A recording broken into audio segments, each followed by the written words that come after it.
शुरुआत करते हैं।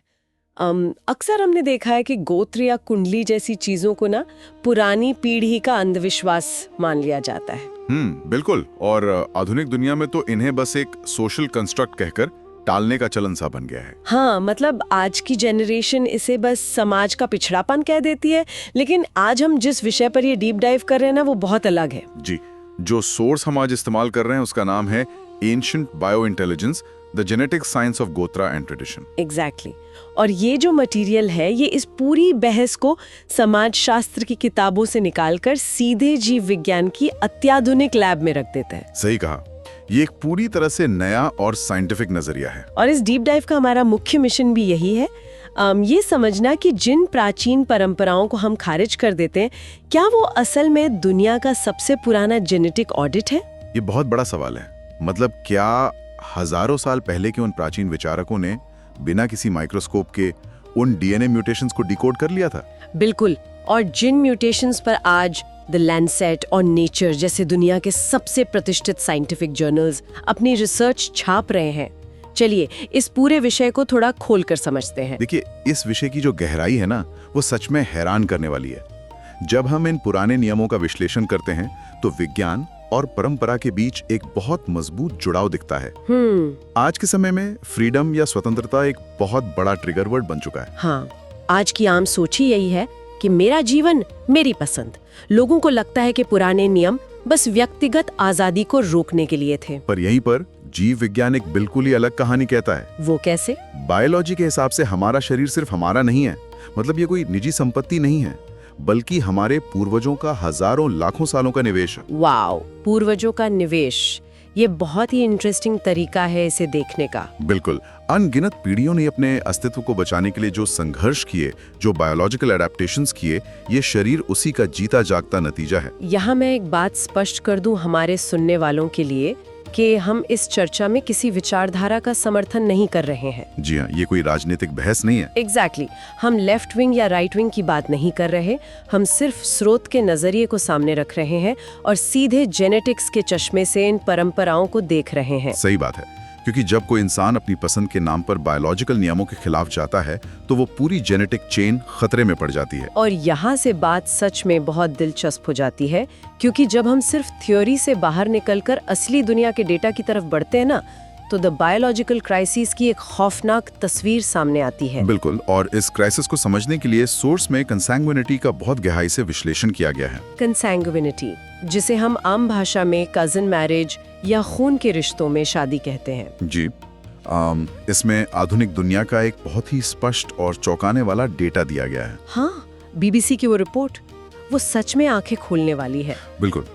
रिपोर्ट के मुताबिक ब्रिटेन में पाकिस्तानी समुदाय वहाँ की कुल आबादी का केवल 3% है। सिर्फ 3%? हाँ, लेकिन ब्रिटेन में पैदा होने वाले उन बच्चों की संख्या जो गंभीर जेनेटिक डिसऑर्डर्स के साथ जन्म लेते हैं, उनमें से 33% बच्चे इसी समुदाय से आते हैं। बाप रे, 3% आबादी और 33% जेनेटिक बीमारियां, ये कोई साधारण आंकड़ा नहीं है। बिल्कुल नहीं, ये एक बहुत बड़ा बायोलॉजिकल रेड फ्लैग है। लेकिन जो लोग इस विज्ञान को गहराई से नहीं जानते, उनके लिए समझना बहुत जरूरी है कि ऐसा होता क्यों है। इस क्यों का सीधा जवाब रिसेसिव जीन्स के विज्ञान में छिपा है। इसे समझना बहुत जरूरी है। हर इंसान के डीएनए में कुछ ऐसे जीन होते हैं जिनमें कोई डिफेक्ट या म्यूटेशन होता है, लेकिन वो रिसेसिव होते हैं, राइट? मतलब दबे हुए होते हैं। एग्जैक्टली। वो साइलेंट किलर्स की तरह शरीर में चुपचाप बैठे रहते हैं। जब तक उन्हें अपने ही जैसा दूसरा डिफेक्टिव जीन नहीं मिलता, वो कोई बीमारी नहीं फैलाते। इसे ऐसे समझ सकते हैं जैसे किसी कंप्यूटर सिस्टम में कोई स्लीपर सेल या छिपा हुआ वायरस हो। बहुत सही तुलना है। अगर वो वायरस सिस्टम में अकेला है तो वो पूरी तरह से निष्क्रिय रहेगा, लेकिन अगर उसी कोडिंग वाला दूसरा वायरस आ जाए और दोनों मिल जाएं, तो पूरा सिस्टम क्रैश हो सकता है। बिल्कुल ऐसा ही होता है। और आमतौर पे जब दो अलग अलग परिवारों या दूर के लोगों की शादी होती है, तो इस बात के चांस न के बराबर होते हैं कि दोनों के पास एक ही म्यूटेटेड जीन हो। लेकिन खून के रिश्तों में ये चांस बढ़ जाता है, और वो भी बहुत ज्यादा। जब एक ही वंश या ब्लड लाइन में शादी होती है, तो इन साइलेंट किलर्स के एक दूसरे से मिलने की संभावना अचानक 10 गुना तक बढ़ जाती है। 10 गुना? ये तो एक बहुत बड़ा बायोलॉजिकल रिस्क है। क्योंकि एक ही परिवार के लोगों का जेनेटिक कोड बहुत हद तक एक जैसा होता है, और जब ये रिसेसिव जीन्स आपस में मिलते हैं तो नतीजे बेहद भयानक होते हैं। सोर्स में इसके नतीजों का जो विवरण है वो वाकई रोंगटे खड़े कर देने वाला है। जी, इसमें स्पष्ट बताया गया है कि इस तरह की इनब्रीडिंग के कारण थैलेसीमिया और सिस्टिक फाइब्रोसिस जैसी गंभीर बीमारियां पीढ़ी दर पीढ़ी आगे बढ़ती हैं। और माइक्रोसेफेली का भी जिक्र है। हाँ, माइक्रोसेफली एक ऐसी स्थिति है जिसमें बच्चे का मस्तिष्क पूरी तरह विकसित नहीं हो पाता और सिर का आकार सामान्य से बहुत छोटा रह जाता है। ये सोचकर ही डर लगता है। ये सिर्फ मेडिकल कंडीशन नहीं है, ये वो स्थितियां हैं जो पूरे परिवार को एक अंतहीन पीड़ा में धकेल देती हैं। और ये पीड़ा सिर्फ इसलिए पैदा होती है क्योंकि प्रकृति के सबसे बुनियादी नियम को तोड़ा गया। जेनेटिक विविधता का नियम। बिल्कुल, प्रकृति हमेशा चाहती है कि जीन पूल में नए और अलग अलग तरह के जीन्स आएं। जब हम इस नियम को दरकिनार फरते हैं तो प्रकृति अपना जुर्माना वसूलती है। और यहीं पर मुझे गोत्र की प्राचीन व्यवस्था बहुत ही साइंटिफिक और गहरी लगने लगती है। सही कहा आपने। अक्सर हम समाज में गोत्र को बस एक पहचान या कोई दख्यानुसी नियम मान लेते हैं, लेकिन जब हम गोत्र और मॉडर्न वाई क्रोमोसोम ट्रैकिंग को साथ रखकर देखते हैं ना, तो दिमाग सुन्न रह जाता है। अगर हम इसे एक बड़ी तस्वीर से जोड़कर देखें तो ये बात पूरी तरह से स्पष्ट हो जाती है कि गोत्र का निर्माण किसी सामाजिक बंटवारे के लिए नहीं हुआ था, बल्कि शुद्ध रूप से जेनेटिक ट्रैकिंग के लिए किया गया था। बिल्कुल। आधुनिक विज्ञान में जब भी किसी वंशावली या पैतृक लाइन का पता लगाना होता है तो वैज्ञानिक वाई क्रोमोसोम का अध्ययन करते हैं, क्योंकि इस क्रोमोसोम की खासियत ही यही है कि ये केवल पिता से पुत्र में जाता है। एग्जैक्टली। बाकी क्रोमोसोम्स की तरह इसमें माता और पिता के जीन्स का बहुत ज्यादा मिश्रण नहीं होता, इसलिए पीढ़ी दर पीढ़ी इसमें बदलाव ना के बराबर आते हैं। मतलब ये एक तरह का अटल बायोलॉजिकल सिग्नेचर है जो एक वंशावली के सभी पुरुषों में समान रहता है। जी, और अगर ये पिता से पुत्र में बिना ज्यादा बदले सफर कर रहा है तो हम गोत्र व्यवस्था को एक तरह का बायोलॉजिकल ब्लॉकचेन कह सकते हैं। बायोलॉजिकल ब्लॉकचेन, ये बहुत ही सटीक शब्द है। ये एक ऐसा सुरक्षित लेजर है जिसमें हर पीढ़ी का जेनेटिक डेटा बिना किसी छेड़छाड़ के दर्ज होता रहता है। और प्राचीन विचारकों ने इस ब्लॉकचेन को इसीलिए बनाया ताकि समान जेनेटिक कोड वाले लोग आपस में न जुड़ें। हजारों साल पहले बिना किसी लैब या सीक्वेंसिंग मशीन के उन्होंने ये समझ लिया था कि पुरुष का वंश एक विशेष जैविक पहचान लेकर चलता है। इसीलिए उन्होंने समान गोत्र में विवाह को पूरी तरह से वर्जित कर दिया। इस सख्त नियम का एक ही उद्देश्य था, मानव प्रजाति को इनब्रीडिंग डिप्रेशन से बचाना। जीव विज्ञान में इनब्रीडिंग डिप्रेशन मतलब जब एक ही जीन पूल में बार बार प्रजनन होता है तो प्रजाति की जैविक क्षमता घटने लगती है। हाँ, उसकी प्राकृतिक रोग प्रतिरोधक क्षमता और जीवन प्रत्याशा लगातार कम होने लगती है। तो इसका मतलब है कि समान गोत्र में शादी न करने का नियम कोई अंधविश्वास नहीं था, ये एक सोची समझी जेनेटिक इंजीनियरिंग थी। बिल्कुल, इसका सीधा काम जीन पूल को लगातार ताजा रखना था और यहीं से हाइब्रिड विगर का सिद्धांत आता है। Hybrid vigour? हाँ, इसका मतलब है कि जब दो बिल्कुल अलग अलग जेनेटिक लाइंस या दूर के जीन पूल आपस में मिलते हैं तो उनसे पैदा होने वाली संतान अपने माता पिता दोनों से कहीं अधिक मजबूत होती है। हाँ, मतलब उन्हें एक एक्स्ट्रा बायोलॉजिकल स्ट्रेंथ मिलती है। इसे हम धातुओं के उदाहरण से समझ सकते हैं, जैसे जब दो अलग अलग धातुओं को मिलाकर एक मिश्र धातु या अलॉय बनाया जाता है तो नई धातु पुरानी दोनों धातुओं से ज्यादा मजबूत और जंगरोधी होती है। प्रकृति भी बिल्कुल इसी तरह काम करती है। गोत्र से बाहर शादी करने का नियम इसी हाइब्रिड विगर को सुनिश्चित करता था और इसके जरिए आने वाली पीढ़ियों को वो रोग प्रतिरोधक क्षमता मिलती थी जिसे आज की किसी लैब में कृत्रिम रूप से नहीं बनाया जा सकता। ये मानव जीनोम को अपग्रेड करने का एक प्राकृतिक तरीका था। ये सच में एक अद्भुत दृष्टिकोण है। जिन्हें हम पिछड़ापन समझते थे उनमें सर्वाइवल का सबसे बड़ा विज्ञान छिपा था। चलिए इस बायोलॉजिकल ट्रैकिंग को एक कदम और आगे ले चलते हैं, कुंडली मिलान की तरफ। हाँ, कुंडली मिलान आज भी शादियों में इसका सामना होता ही है। आधुनिक सोच वाले लोग इसे ग्रहों नक्षत्रों का अंधविश्वास मानकर सिरे से नकार देते हैं। लेकिन सोर्स में बायोकम्पैटिबिलिटी चेक को लेकर जो विश्लेषण है वो इसे बिल्कुल नया आयाम देता है। बिल्कुल। कुंडली मिलान को महज भविष्यवाणियों तक सीमित मानना बहुत ही सतही समझ है।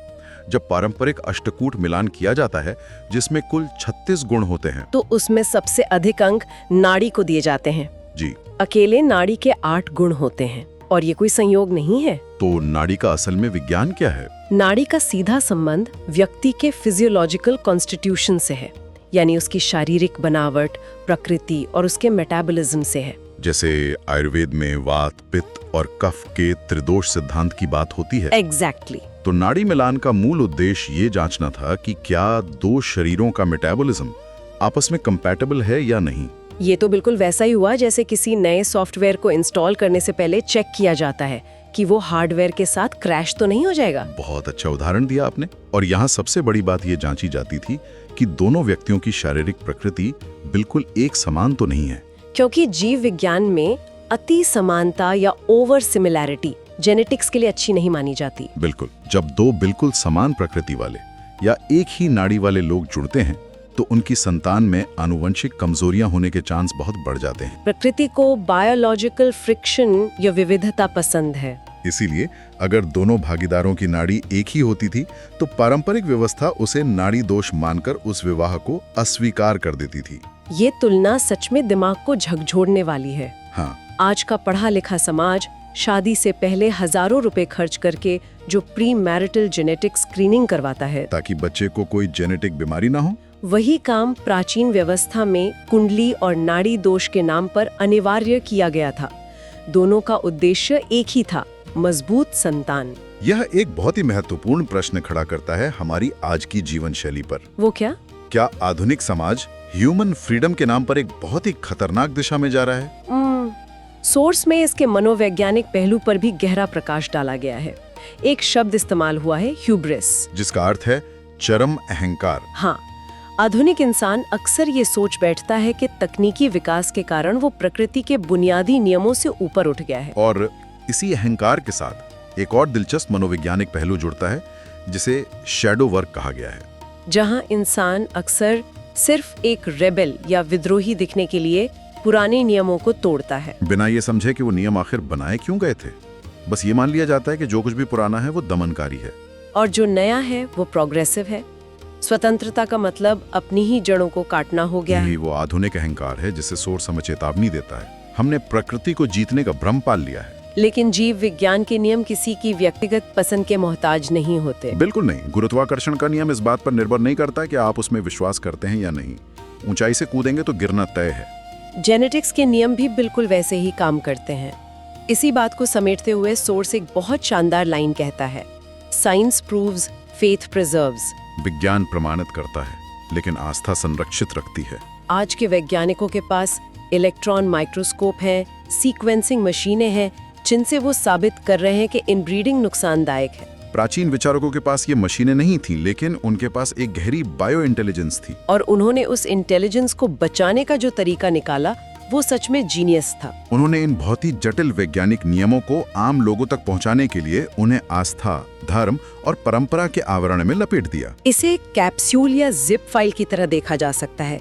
विज्ञान की कड़वी दवा को परंपरा की मीठी कोटिंग के अंदर रख दिया, ताकि समाज का हर इंसान बिना जेनेटिक्स की पीएचडी किए उन नियमों का पालन कर सके जो उसकी नस्ल को बचाने वाले थे। उन्होंने जेनेटिक्स को हमारी संस्कृति का हिस्सा बना दिया और यही वजह है कि हजारों सालों के आक्रमणों और महामारियों के बाद भी ये जेनेटिक लाइंस आज भी सुरक्षित है। वो जिप फाइल पीढ़ी दर पीढ़ी ट्रांसफर होती रही, भले ही लोग उसके अंदर के कोड का मतलब भूल गए हों। इसलिए जब परंपराओं का मूल्यांकन किया जाता है तो उस मॉडर्न ईगो को किनारे रखना चाहिए। परंपराएं अनगिनत पीढ़ियों के संचित ज्ञान और ट्रायल एंड एरर का सीधा परिणाम होती हैं। जब उन्होंने नाड़ी दोष को विवाह में बाधा माना तो वो आज की पीढ़ी का भविष्य सुरक्षित कर रहे थे। मानव प्रजाति आज जिस बायोलॉजिकल सर्वाइवल का आनंद ले रही है वो उसी प्राचीन दूरदर्शिता का परिणाम है।